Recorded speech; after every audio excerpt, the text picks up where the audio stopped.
Rios in the Morning on American Family Radio. All right, Sandy Rios back with you. Well, we are doing our best to cover these primaries. And again, I tell you, there's no way I can cover all 50 states and all the candidates and all the races. There's no way I can remember every primary and every candidate. So you have to really be diligent. Tomorrow is Indiana and Ohio. But another race that was brought to my attention just last week by a listener is the one coming up in Arkansas for governor. Very interesting. And this was sent to me by a listener, Pastor Mark Sylvie, and he said Arkansas has a crucial race for governor going on in the Republican primary, May 24th. Doc Washburn, a true conservative, has gotten into the race against Sarah Sanders because she started endorsing Rhino candidates and said Asa Hutchinson had done a great job as governor of Arkansas. Hutchinson did very poorly through COVID and has done the bidding of Walmart to promote the transgender agenda in Arkansas. Sarah's raking in money from Walmart and out-of-state donors and is showing herself to be an establishment candidate. A grassroots conservative movement is rising up and getting behind Washburn, of course. So I thought, well, then, he asked me if I would interview Doc Washburn, and I said, absolutely. So we've asked him to join us this morning. And indeed, Doc Washburn is with us from Arkansas this morning. Good morning, Doc. Hey, good morning, Sandy. Thank you so much for having me on the program this morning. I really appreciate it. It's my pleasure. And you know what's funny, Doc? I saw a clip of you, and I thought when I heard you interview, I thought, boy, he's got such a great voice. Because I had no idea that you are a radio host for Cumulus Media. I didn't know your story. Anyway, so you were the face for radio too. You got a great face for radio. Not for radio. You got a great face anyway. You could do television too. But it's KARN-FM, Cumulus Media. And, of course, Cumulus was famous for dismissing and putting out this edict about the vaccine mandates, which really stung you, Doc. Tell us what happened to you. On August 8th of last year, Mary Berner, the CEO of Cumulus, announced that she was angry with anyone who hadn't gotten vaccinated yet. And employees of Cumulus Media nationwide who hadn't been vaccinated yet had 2 months to get fully vaccinated. I put in a religious exemption request.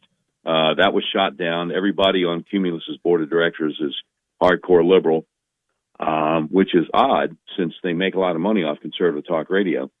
And I said, look, for that matter, why not just let me keep doing it from home? I'm not going to infect anybody with a virus I didn't have anyway. And they just ignored that request. So I started doing a podcast 4 days after my last day on the air. DocWashburnShow.com, national podcast, 5 days a week.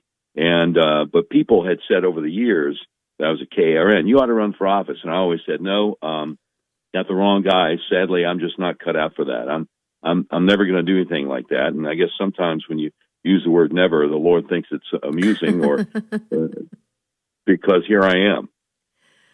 I get that totally. I wish I had time to tell you. There's some parallels with my story and yours, Doc. It's interesting, but I want to ask you now. Sarah Huckabee Sanders, look, she was the darling of conservatives when she served as press secretary for President Trump. She was amazing. I mean, she came into her own and handled the press incredibly, and so people are inclined their hearts go out to her. They felt she was badly treated, but she held her own. She got a lot of respect. Why are you challenging her? Well, when you say something like Governor Hutchinson has been doing a good job or a great job or whatever, the same Governor Hutchinson who vetoed a bill to outlaw castrating children, vetoed a bill to outlaw puberty blockers because Walmart told him to. He went on Tucker Carlson, lied about it. Tucker proved he was lying about it. This guy, Asa Hutchinson, who just loves mask mandates for 3-year-olds, shut down a lot of small businesses in the state in 2020 and told everybody, you got to wear a mask until you get to the table and make your drink order, and then you take the mask off. I mean, it's just, I don't see how you could be that out of touch. But what really got people's attention and what started the phone ringing for me to run for governor was when she endorsed Senator John Bozeman for re-election and Congressman French Hill for re-election, both of whom ridiculed the idea that the election was stolen, and both of them who blamed Trump for violence on January 6th. French Hill actually said Donald Trump's rhetoric leading up to January 6th is unforgivable. John Bozeman actually said that Trump is at least partially responsible for what happened on January 6th. People used to call my talk show, my radio talk show last year, every once in a while and say, look, I didn't think Mike Huckabee was conservative enough, but I'm really excited about Sarah because she worked for Trump. And I'm like, well, we'll see how that works out. But she will not debate me, or, I'm the only other Republican running. And there have been so many people on her Facebook page saying, why won't you answer any questions? Why won't you talk about any issues? She'll go to other states and charge $5,000 or $6,000 a plate for people here to talk for 10 minutes about working for Trump. And, I got to push back against this idea. For that matter, she even did such a great job in the White House, because for months before she left the White House, Donald Trump had ordered her to stop doing daily press briefings.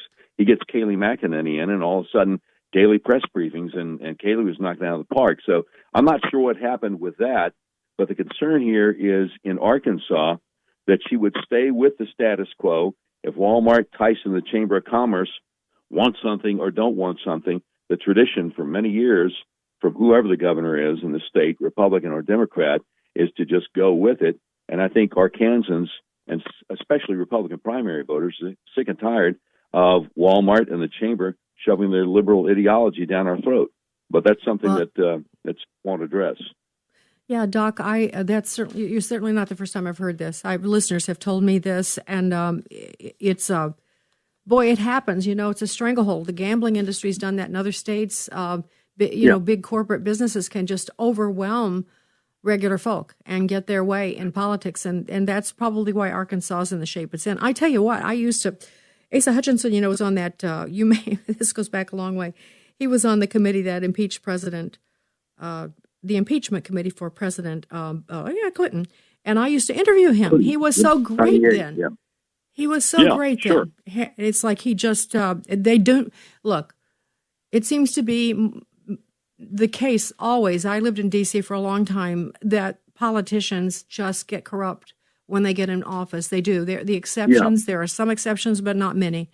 And now I want to ask you, before I talk about your race a little bit more, does Senator John Boozman have a good competitor, and who is it? Yeah, Jan Morgan, absolutely. Jan Morgan. She is pro-Second Amendment. She is pro-life. See, one of the things about Senator John Boozman, you have all these pro-life organizations endorsing him and ignoring the fact that 21 years in a row, he has voted for budgets to continue funding Planned Parenthood. It's outrageous. And he has also voted for a lot of the radicals that Biden has put into the federal government. Jan Morgan would be a fantastic senator, and she's the one who, when I told her no, I'm not going to run for office, told me, look, you don't understand what's going on. We're about to lose this country. Good people like you need to stand up and run for office. You need to talk to your wife and pray about it. Well, when you tell a Christian to talk to his wife and pray about something that he doesn't want to do, what am I supposed to say? No? Okay, Jan, all right, I'll talk to my wife and pray about it. So that's kind of what started the ball rolling for the process. I mean, I knew the Proverbs say that there's wisdom in the abundance of counselors, so I met with 10 or 11 people in a conference room of the church the next evening, and after 2.5 hours, it was unanimous, everybody saying, we hope you do this. Wow. That's pretty amazing, and that is why you had to do this, Doc. One last thing. French Hill is I don't even know. I've never even heard French Hill's name. I don't know why that is. I should know this. He's a congressman, sitting congressman. 435 of them. 435 U.S. representatives. Well, that also means he hasn't distinguished himself, or I would know. But does he have a good competitor? Oh yes. He has one competitor, and he's a very good competitor. Colonel Conrad Reynolds is definitely running against French Hill, and you see Conrad Reynolds signs all over central Arkansas. You very rarely see French Hill signs on social media. French hardly gets any traction at all. Conrad Reynolds is all over it. And, French Hill is a guy who voted to keep Liz Cheney in House Republican leadership, even after she voted to impeach Trump and said she's an outstanding conservative. He was one of only 35 Republicans in the House to vote for Nancy Pelosi's January 6th commission. But if I can mention one more thing recently here that happened in Arkansas, 2.5 weeks ago, The Arkansas State Supreme Court voted that if a school district wants to force mask your children from 3 years old through the 12th grade, there's nothing you as a parent can do about it. And there was only one dissent. And again, just like when Asa Hutchinson vetoed the bill to protect children from being sterilized, Sarah has not said a word about it. I mean, people have asked her. She tries to stay away from events where people can ask her anything. But people have asked her what she thinks about vaccine mandates. And although she may be against government vaccine mandates, if Walmart or Tyson wants to tell employees you got to get vaccinated, that's fine with her, because in her mind, well, that's private industry, that's capitalism, whatever. When the Arkansas State Constitution clearly says that citizens of this state have the right to make their own medical decisions. You know what? Could you repeat that, Doc? You said that they Sure. decided, the state Supreme Court said they could mask your children. What was the rest of that? Down to what? From 3 years old through 12th grade. See, what this was specifically was a case, Bentonville, Arkansas, the home of Walmart. Their school district had enacted a mask mandate. Some parents had sued them over it. The circuit court, the lower circuit court, gave the parents a temporary restraining order. The school district, and this is temporary restraining order, and while they could decide, where they were going to come down on the whole issue. In the meantime, the school board appealed it to the state Supreme Court, the temporary restraining order, and the state Supreme Court struck it down with only one dissent. Struck down the temporary restraining order, and the one dissent was beautiful. She said, look, you don't have the right to strike down a temporary restraining order unless there's some kind of procedural issue. And the majority's opinion keeps on saying, well, I'm not dealing with the underlying issue, but you are dealing with the underlying issue. You are saying that the school board has the right, the school district, has the right to do this, even while saying you're not ruling on that, you're just ruling on a temporary restraining order. So it's like you're looking over the shoulder of the circuit court, which hasn't ruled on the issue yet, saying, well, you know where we stand on this, and you know what you'd better do. And again, this is 2.5 weeks ago. I immediately condemned it. I immediately said, if you elect me governor my first day in office, I'll issue a restraining order myself, executive order saying school districts can't force mask anybody, and I will sign legislation. As a matter of fact, the attorney for the plaintiffs, a guy named Greg Payne in Northwest Arkansas, is running for the state legislature and already has legislation ready to sign as soon as I, get in office. If, by God's grace, I get the Republican nomination, because whoever the Republican nominee is will be elected governor. But it's outrageous. And again, Sarah's not going to speak out against it because you don't want to go against Walmart, Tyson, or the Chamber of Commerce. There is a front page article in the Arkansas Democrat Gazette yesterday, the big newspaper here in Arkansas, where, they put my views against her views. And I said, it's obvious the election of 2020 was stolen. There's no question about it. And when asked about it, she said, well, I guess we'll never know the depth of the fraud, but moving forward, we need to, make sure that, we eliminate fraud in the electoral process. She can't say the election was stolen. Chip Saltzman, her campaign chairman, said March of last year, he's a big political consultant out of Nashville, Tennessee, said March of last year, well, I hate to say it, but Donald Trump lost fair and square. I mean, if she believed the election was stolen, would she go to Indiana and fundraise with Mike Pence? I kind of doubt it. Well, of course, she's just parroting the establishment Republican talking points, because that's what they say. You Right. know that, the fundraisers and all of that. Right. Just about Arkansas, Doc, help me to understand something. I know that you've had an influx, just like other states. Florida's overrun by New Yorkers, and Colorado was overrun by Californians, and on we could go. Arkansas has had its share of retirees who have sort of changed.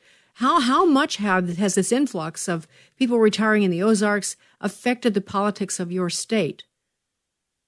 Yeah, I think people retiring here tend to be conservative. I'm not so sure that has changed the politics of our state. Look, not too many years ago, we were overwhelmingly Democrat, and now we're overwhelmingly Republican. And I think some of the big reasons are Barack Obama and issues like abortion and the sanctity of marriage, in which a lot of people looked up and said, well, gee, I think the Democrat Party has left us. We're going to be Republicans. But when it comes to fiscal issues, it seems like a lot of these people in the legislature didn't quite make the transition from the Democrat way of looking at government to the Republican way of looking at it. Our government, our state government, is so much bigger than the state government of other states in this country, about the same size as ours. We're one of the highest tax states in the country, definitely the highest tax state in the Mid-South, and I want to drastically cut the size and scope of our government to get them off people's backs. I want to get rid of the state income tax right away, which Sarah says, well, we got to do it gradually, 0.2% per year, which is outrageous. Again, just echoing the current governor. I want to get rid of the tax on small businesses and the tax on used goods. I mean, used car tax. I just bought a 2013 Honda Accord with 85,000 miles on it for $15,000, and then find out when I go down to the DMV, oh, well, you got to pay $1,038 on the sales tax. That really hits people. So, Doc, yes, we're having a little bit of an audio problem this morning, so I missed a lot of what you just said, but I think our listeners heard it. So forgive me if I don't respond directly to what you just said. But let me just ask you if in many states that I'm, interviewing on, people where I have connections and I'm really talking to them, like Michigan and Wisconsin, there are some, the Grassroots is really organized and they are mad. Is that true in Arkansas?